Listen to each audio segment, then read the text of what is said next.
Nous sommes le vendredi 13 septembre 2024. Mesdames et messieurs, bienvenue sur PPACI TV à l'heure de l'information. Le président exécutif a eu une séance de travail avec les responsables territoriaux. Rejet de la proposition de l'amendement de l'article 185 nouveau du Code pénal par le Conseil constitutionnel. Les députés PPACI se prononcent. Le Parti des peuples africains Côte d'Ivoire, PPACI, veut donner toutes les chances à son candidat pour une victoire incontestable en 2025. Raison pour laquelle le parti du président Laurent Gbagbo se prépare minutieusement pour l'opération de révision de la liste électorale qui débute bientôt. Notre reportage. Après une première mission pour les préparatifs de cette opération, le PPACI s'apprête pour une autre mission dans le cadre des préparatifs de l'enrôlement des électeurs. C'est l'objectif principal de la séance de travail initiée par le président exécutif Sébastien Dano-Djedje ce mercredi 11 septembre au siège du parti. Une séance de travail à laquelle ont pris part les vice-présidents exécutifs, les secrétaires généraux des régions, les coordonnateurs des régions et les coordonnateurs adjoints de régions. Après avoir investi le président Laurent Gbagbo, candidat du PPACI, il faut tout mettre en œuvre pour sa victoire dans les urnes en 2025, selon le ministre Sébastien Dano-Djedje. Étant donné que la mission de la phase 2 pour les préparatifs de l'enrôlement des électeurs de CAP 2025 a laissé entrevoir quelques failles et difficultés, la direction du parti entend baliser celle de la phase 3. Désormais, c'est le vice-président exécutif chargé du district qui va mener toute l'opération dans son district avec les camarades qui sont sous sa responsabilité, notamment les secrétaires généraux adjoints des régions ou des communes, et de même que les coordonnateurs régionaux. Tout ce monde-là doit se mettre désormais au travail, ensemble, dans la franche camaraderie, mais surtout dans l'efficacité pour que nous ayons les résultats que nous voulons pour Laurent Gbagbo. Les difficultés constatées sur le terrain concernent par exemple l'accès à l'autorité administrative pour l'acquisition des fiches d'identification en vue de l'établissement d'extraits d'actes de naissance ou des certificats de nationalité. Face à ces difficultés, le président exécutif est formel. Il faut des actions collégiales. Ces gens de difficultés-là pour qu'on puisse aller vers l'administration et poser les problèmes comme cela se doit. Et qu'il ne faut pas que chacun reste dans son coin, et que tout seul ne peut rien faire, mais il faut qu'on soit ensemble.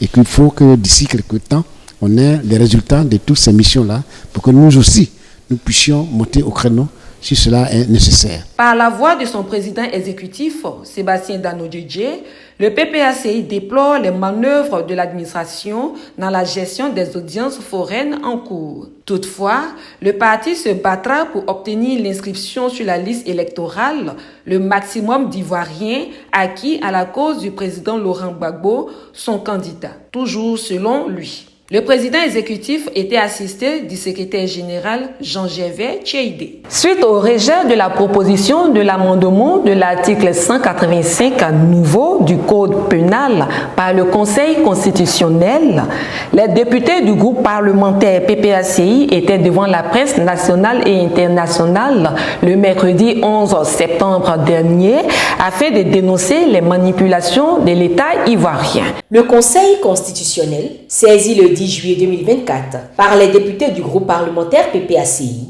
afin de contester l'article 185 nouveau du Code pénal vient de rejeter cette saisine. En effet, pour les députés du Parti des peuples africains Côte d'Ivoire réunis en conférence de presse le mercredi 11 juillet à Anouno, l'article 185 nouveau, tel que formulé, est fort semblable à une violation flagrante des libertés fondamentales consacrées par la Constitution ivoirienne, notamment la liberté d'opinion, la liberté d'expression et la liberté de manifestation. Que dit l'article? Est puni des peines prévues à l'article 184-2, quiconque par l'un des moyens visés au dit article fait l'apologie des crimes de meurtre, de pillage, d'incendie ou de destruction d'édifices, de vol, des crimes contre le droit des gens et des infractions prévues au chapitre 2 et 3 du présent titre.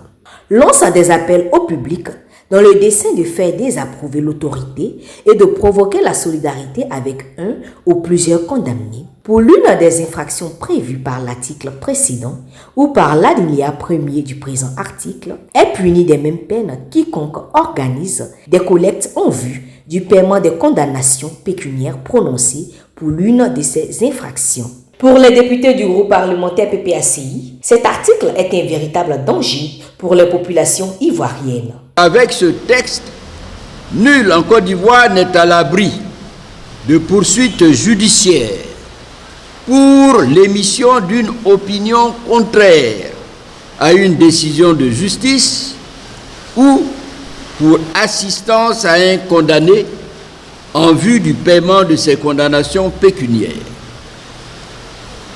Ainsi, si un homme politique, au cours d'une réunion ou d'une interview, émet une opinion contraire à une décision de condamnation, il est passible des mêmes peines que le condamné, alors même qu'il n'a aucun lien avec l'infraction réprimée. De même, si un membre de la famille du condamné lui apporte un soutien dans le paiement de ses condamnations pécuniaires, il est passible des mêmes peines que celui-ci. En d'autres termes, si la femme d'un condamné apporte de l'argent pour payer la condamnation pécuniaire, elle est passible des mêmes peines que son mari, alors qu'elle n'a rien à voir avec le crime. Rejetée pour le motif qu'elle a déjà été promulguée par le président de la République, cette loi, pour les députés PPACI, est une tentative de musellement des hommes politiques et des civils. Oui, musellement de l'opposition ivoirienne, musellement de la presse, musellement des associations de défense des droits de l'homme. La Côte d'Ivoire, terre d'hospitalité, se met petit à petit sur le chemin d'une monarchie. La démocratie tant voulue et arrachée après des décennies de lutte est aujourd'hui reléguée aux oubliettes. Que cache cette modification de loi? Pourquoi autant d'empressement pour sa promulgation? À qui la candidature du président Laurent Gbagbo fait-elle peur autant, au point de ne plus respecter les prescriptions de la Constitution ivoirienne? Autant de questions que les Ivoiriens trouvent sans réponse. Face à cette situation, le seul recours dont disposait le groupe parlementaire PPACI était, comme il l'a annoncé, la saisine du Conseil constitutionnel, afin que l'institution, gardienne des droits et libertés fondamentaux, puisse trancher le débat. C'est ainsi que le 9 juillet 2024, la requête en inconstitutionnalité de l'article 185 nouveau a été déposée, c'est-à-dire 28 jours après le vote définitif de la loi et 2 jours avant l'expiration du délai de saisine du Conseil qui est de 30 jours à compter du vote définitif de la loi et de sa transmission au président de la République. Autrement dit, la nouvelle loi pénale a été promulguée par le président de la République quelques heures seulement après son adoption par le Sénat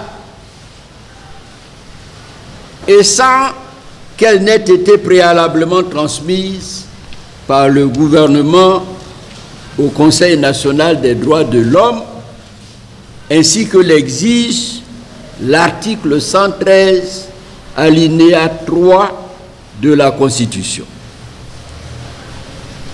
En clair, aussitôt le vote du Sénat intervenu, quelques heures seulement après, même pas le lendemain, le décret de promulgation de la loi est signé et publié le 19 juin.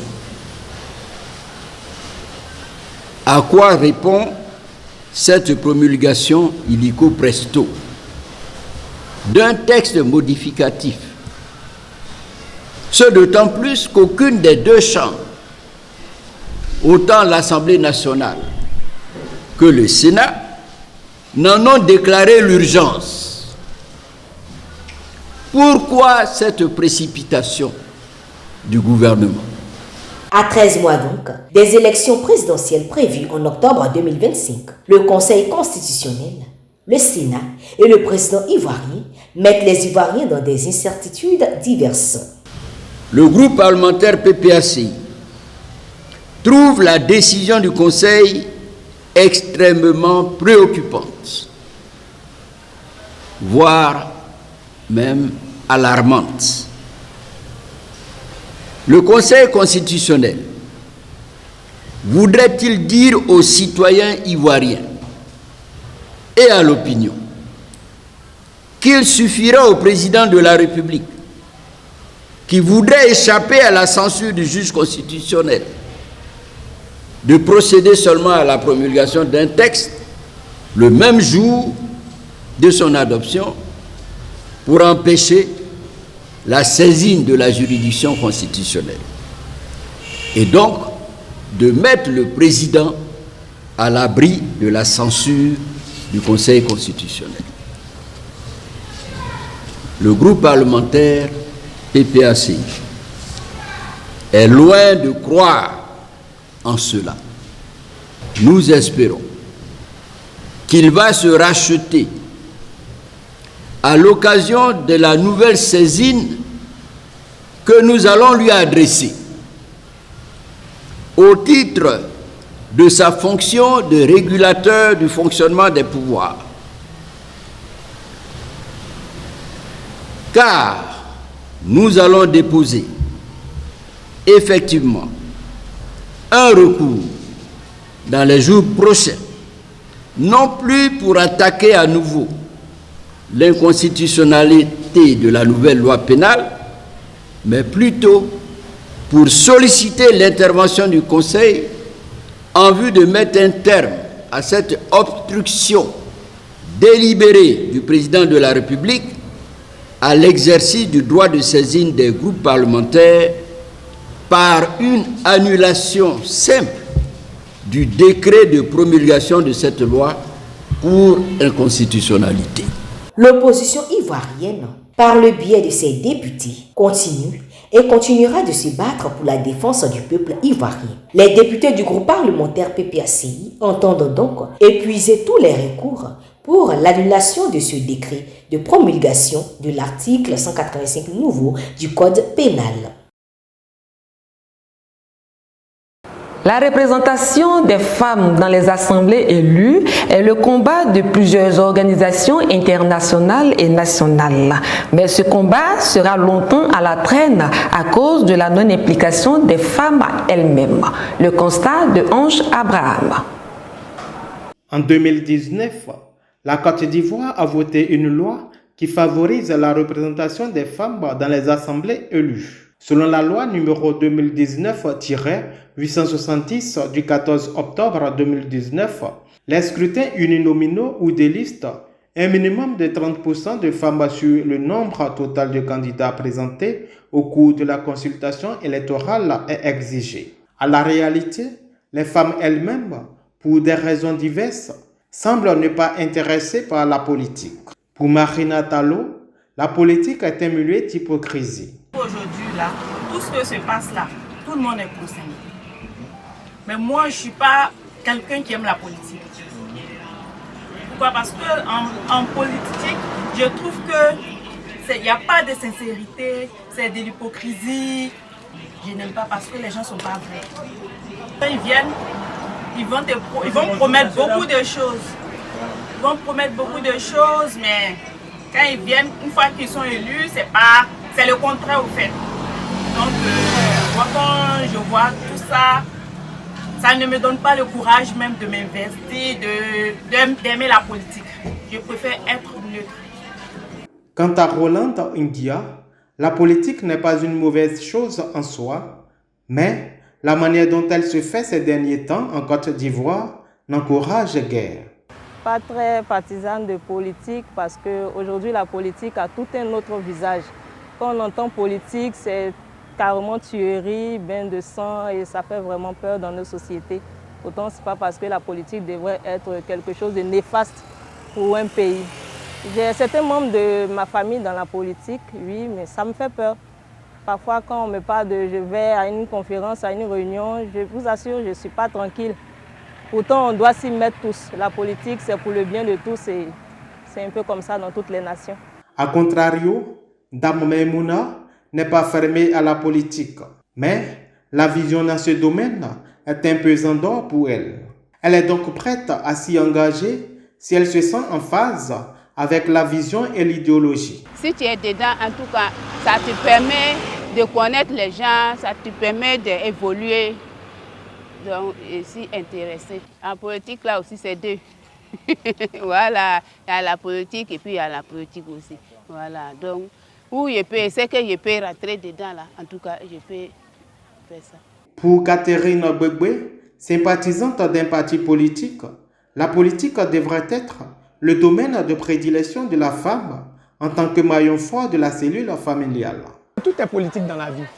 Donc moi, je suis très intéressé par la politique pour conduire, parce que déjà, j'ai une entreprise, j'emploie déjà 5 personnes. Donc, nous sommes déjà leaders. Comme je dis, j'ai pris le cas du foyer. Voilà. Et j'ai donné un exemple pour dire qu'en toute chose, c'est la femme qui conduit toute chose. Voilà. Donc, je pense que si une femme est au devant de la scène, je pense que le monde sera meilleur. Voilà. Surtout en matière de gestion, en matière de responsabilité, voilà. Et puis en matière de beauté. Selon Women Caucus for Lobbying en Côte d'Ivoire, aujourd'hui, 48% des femmes sont inscrites sur les listes électorales. 33,68% des candidatures féminines ont été enregistrées au scrutin des élections municipales, régionales et sénatoriales. Le Women Caucus for Lobbying Côte d'Ivoire note 23 femmes contre 16 élues maires sur 201 communes, soit 11,44%. 2 femmes contre 1 élues présidente de conseil régional sur 31 régions, soit 6,25%. 10 femmes contre 8 élues et 14 contre 11 nommées, un total de 24 femmes sur 99 sénateurs, soit 24,24%. Une femme a été élue à la tête du Sénat. Merci de nous avoir suivis. À bientôt pour un prochain numéro. Au revoir.